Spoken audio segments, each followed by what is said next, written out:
नमस्कार साथियों, सीपीसी के ऑर्डर 7 रूल 11 में रिजेक्शन ऑफ प्लेन्ट्स के ग्राउंड्स दिए गए हैं। क्या रेस जुडिकेटा भी एक ग्राउंड हो सकता है रिजेक्शन ऑफ प्लेन्ट के लिए? हाल ही में सुप्रीम कोर्ट का इस इशू पर एक लेटेस्ट जजमेंट आया है। चलिए जानते हैं इस जजमेंट के बारे में डिटेल में।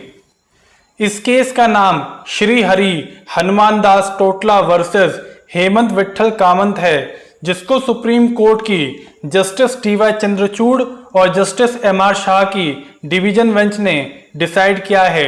ये केस सेल डीड से रिलेटेड था, जिसमें प्लेंटिफ ने एक सूट फाइल करा था और इसके जवाब में डिफेंडेंट ने रिटन स्टेटमेंट के साथ ऑर्डर 7 रूल 11 के क्लॉज डी के तहत एक एप्लीकेशन फाइल करा था इस प्लेंट को रिजेक्ट करवाने के लिए।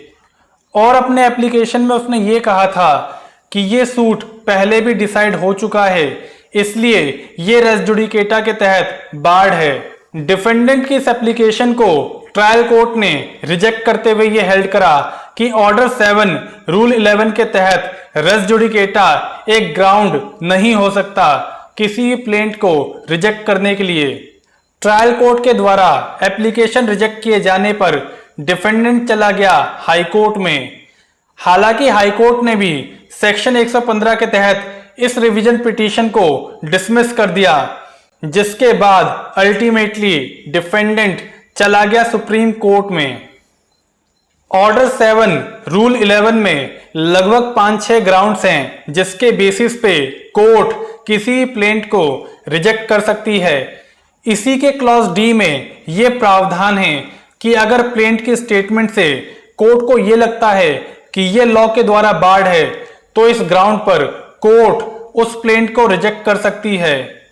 इस प्रोविजन को रेफर करते हुए सुप्रीम कोर्ट ने कहा कि रेस जुडिकेटा के तहत कोई सूट बार्ड है या नहीं, उसके लिए प्लीडिंग को कंसीडर करना होता है और उसमें जो इश्यूज हैं उस पर प्रीवियस सूट में क्या फैसला था, इन सब को कंसीडर करने के बाद ही कोर्ट ये डिसाइड करेगी कि इसमें रेस जुडिकेटा अप्लाई होता है या फिर नहीं।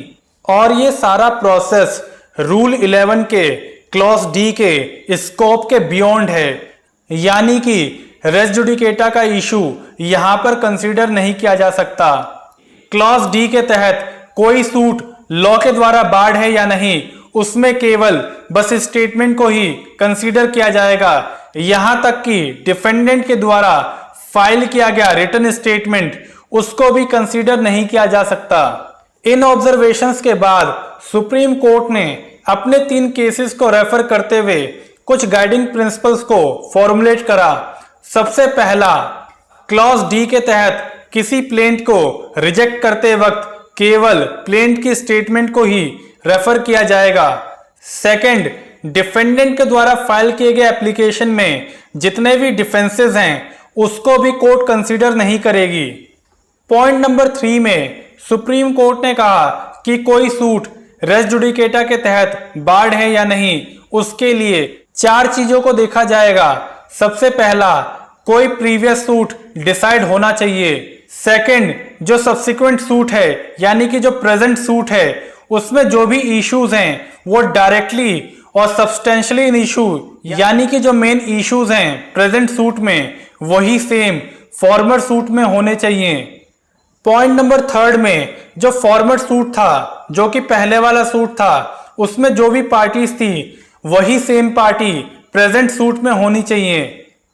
और 4th पॉइंट में जो भी इश्यूज प्रेजेंट सूट में थे वो सारे ही कोर्ट के द्वारा उस फॉर्मर सूट में डिसाइड किए गए हों। और पॉइंट नंबर 4 में सुप्रीम कोर्ट ने कहा कि रेस जुडिकेटा की प्ली को डिसाइड करने के लिए प्लीडिंग्स को कंसीडर करना होता है और जो भी इश्यूज हैं और जो भी डिसीजन हैं प्रीवियस सूट में, इन सारे को ही कंसीडर किया जाता है। और ये सारा प्रोसेस ऑर्डर 7 रूल 11 के क्लॉज डी के स्कोप से बाहर है। इन ऑब्जर्वेशंस के बाद सुप्रीम कोर्ट ने डिफेंडेंट की इस अपील को डिसमिस करते हुए ये कहा कि ऑर्डर 7 रूल 11 डी में रेस जुडिकेटा एक ग्राउंड नहीं हो सकता प्लेंट को रिजेक्ट करने के लिए। हालांकि सुप्रीम कोर्ट ने यह भी साफ कर दिया कि ये सूट रेस जुडिकेटा के तहत बार्ड है या नहीं, इस पर सुप्रीम कोर्ट ने अपना कोई ओपिनियन नहीं दिया है। ये ट्रायल कोर्ट के द्वारा ही डिसाइड किया जाएगा। ऐसे ही लेटेस्ट जजमेंट को जानने के लिए आप इस चैनल को सब्सक्राइब करके बेल आइकन को ऑन करें, ताकि सबसे पहले आपको इन वीडियोस के बारे में नोटिफिकेशन मिल सके।